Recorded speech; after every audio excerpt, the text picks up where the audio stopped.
مساء الخير على كل محبين النباتات الداخلية وخصوصا قناة مشتل الصوب. الفيديو دوت هو فيديو من القلب، حبيت اشكر فيه كل احبابنا اللي استحملونا الفترة اللي فاتت.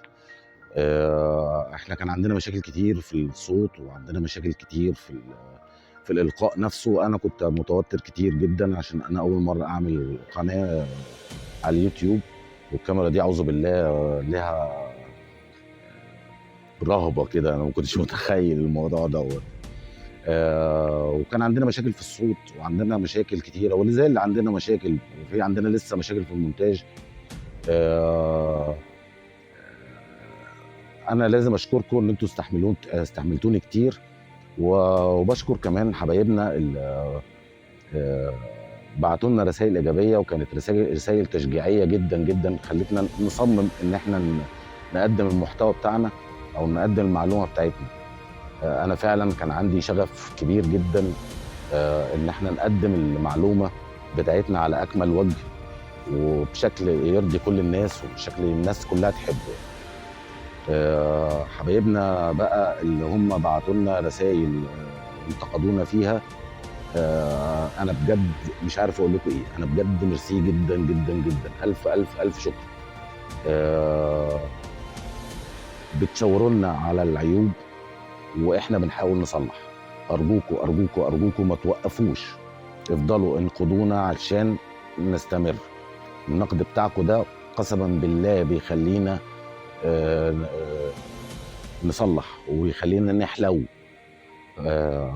بس انا بجد مش عارف اشكركم ازاي، استحملتوني كتير. بحاول اصلح على قد ما اقدر، بحاول اتعلم منكم على قد ما اقدر. الناس اللي عندها معلومه ما تبخلش عليا بيها.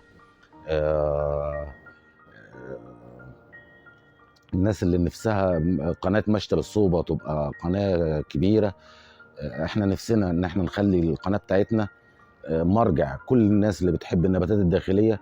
عنده اي مشكلة، عنده اي عايز يفهم اي نبات، طريقة رعايته، طريقة اكساره، طريقة الاهتمام بيه، يرجع للقناة عندنا ويشوف الفيديو اللي هيبقى القناة بتاعتنا ان شاء الله رب العالمين اللي هتبقى مرجع لناس كتير. بجد الرسالة دي النهاردة شكري ليكم، بشكركم جدا جدا جدا، ويا رب يا رب يا رب نقدر نكمل بمستوى أعلى. بعيد تاني لو سمحتوا لو سمحتوا لو سمحتوا ابعتوا لي على الخاص وقولوا لي ان احنا نصلح بالطريقة الفلانية، عندنا مشكلة في الحتة الفلانية نصلحها ازاي، او انتقدونا قولوا لنا المشاكل وخلاص واحنا نحاول نصلحها.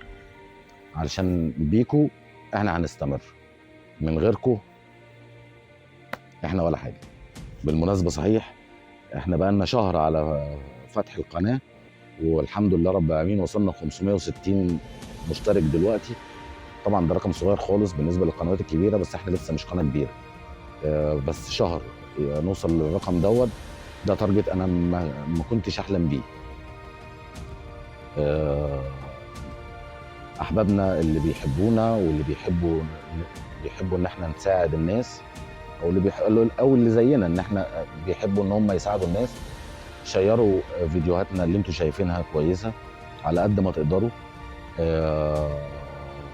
خلي صوتنا يوصل للناس كلها، خلي ناس كتيره تستفاد بالفيديوهات بالمعلومات اللي احنا بنقولها هنا. انا بحبكم جدا. بكرر تاني، احنا مشتل الصوبة من غيركم ولا حاجة، احنا بيكو. ويا رب يا رب يا رب نقدر نكمل ونبقى على قد المستوى المطلوب. اشوفكم ان شاء الله رب العالمين في معلومة جديدة وفيديو جديد مع قناة مشتل الصوبة. باي باي.